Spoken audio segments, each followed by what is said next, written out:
Welcome to my channel. Sa video na ito ay tuturo ko sa inyo kung paano gumawa ng YouTube channel na pwede niyong gamitin sa inyong vlogs. Pero bago muna yan, ay maaaring pindutin muna ang subscribe button na matatagpuan sa ibaba ng video na ito. At i-click ang notification bell para lagi kang updated sa ating video uploads. Sa ngayon, marami na ang mga nagpa-vlogs pati na ang mga celebrities kasi YouTube is one of the world's biggest website. According to a report, 40% ng mga YouTubers dito sa Pilipinas ay nakakasahod na ng up to 6 figures per month. That means, sumasahod sila ng 100,000 pataas.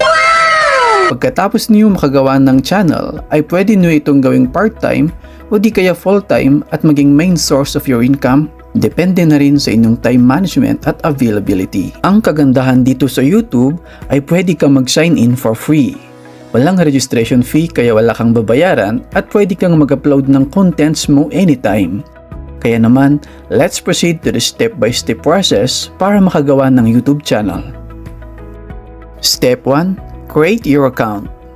You may skip this step kung meron ka ng existing Google account na pwede nyo nang gamitin, pero kung wala pa, ganito lang naman siya kadali gawin. Una ay mag-open ka ng web browser. Type create Google account. Fill upan nyo lang ang mga detalye na kailangan. Mga basic information mga ilalagay naman dito, kagaya ng first name, last name, birthday, gender at iba pa. Once natapos mo na lahat to at meron ka ng Google account, ay pwede na tayo mag-proceed sa step 2. Step 2. Create your YouTube channel. Since meron ka ng Google account, open mo na ang YouTube at mag-login gamit ang Google account na inyong nagawa para mag-create ng channel. Mula dito, click mo lang ang inyong profile picture, then go down to settings. Next ay click mo lang ang create channel. Pwede kayo gumawa as many as you can gamit ang isang Google account. From here, ilagay mo lang ang pangalan ng channel na gusto mo at i-click ang box then create channel. Congrats! Meron ka ng YouTube channel. Step 3. Customizing your channel. Sa step na ito ay maglalagay na tayo ng profile picture at banner. Simply click your profile again, click view your channel at para palitan ang profile picture, click mo lang ito. Upload ka rin ng banner photo dito at pwede mo i-edit mga other details sa tab na ito. Step 4. Unlocking all the features. Like adding thumbnails on your video para maging kaakit-akit sa mga manunood. Click natin ulit profile pic natin, then select YouTube Studio. Ang YouTube Studio will be your hub for checking analytics, settings, and basically behind the scenes of your YouTube channel. Dito muna titingnan lahat ng data patungkol sa inyong channel.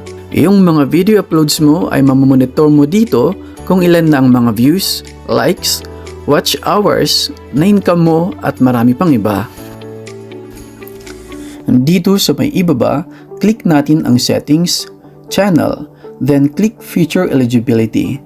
So from here, para ma-unlock natin ang customizing thumbnails, para pwede tayo makapag-upload ng videos longer than 15 minutes or 15 minutes and above ang haba at makapag-live streaming or mag-live sa YouTube, ay kailangan nating i-verify ang phone number natin. Click mo lang ang verify phone number. Select mo ang Philippines at ilagay ang iyong number at saka pindutin ng next. After that ay may marireceive kang 6 digits code. Ilagay mo lang at goods na tayo. At para naman sa application for monetization, which is yun naman ang goal natin sa YouTube para kumita, ay kailangan mo muna ma-unlock ang advanced features. Once na-unlock mo na ito, ay pwede na kayo makapag-upload ng maraming videos at makapaglagay ng mga external links sa description ng mga videos mo.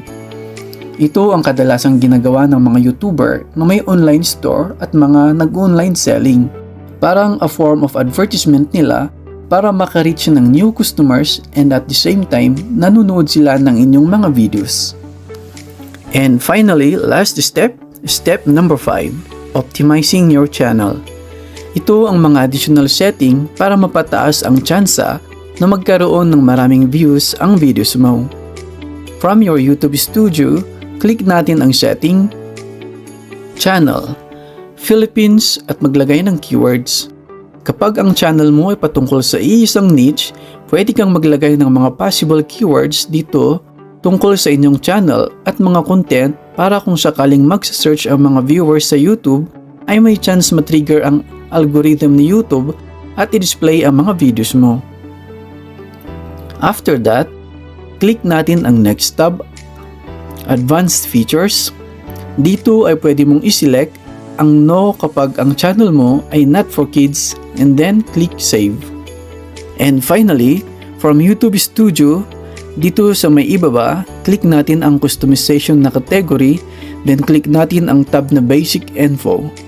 Sa tab na ito ay pwede mo i-edit ang mga basic info sa channel nyo kung may papalitan kayo, at huwag nyo kalimutan na maglagay ng email dito sa contact info dito sa may pinakababa para kung sakaling monetize na kayo at may mga brands na gustong makipag-collaborate sa iyo ay pwede ka nila makontak anytime. At para naman ma-check ang status ng channel mo kung eligible ka na for monetization, click mo lang ang tab na Earn dito sa YouTube Studio. Makikita mo dito ang mga requirements ni YouTube bago ka makapag-apply as YouTube partner nila. And that's it for today's tutorial. Sana po ay nasundan niyo ang proseso at maraming salamat sa panonood.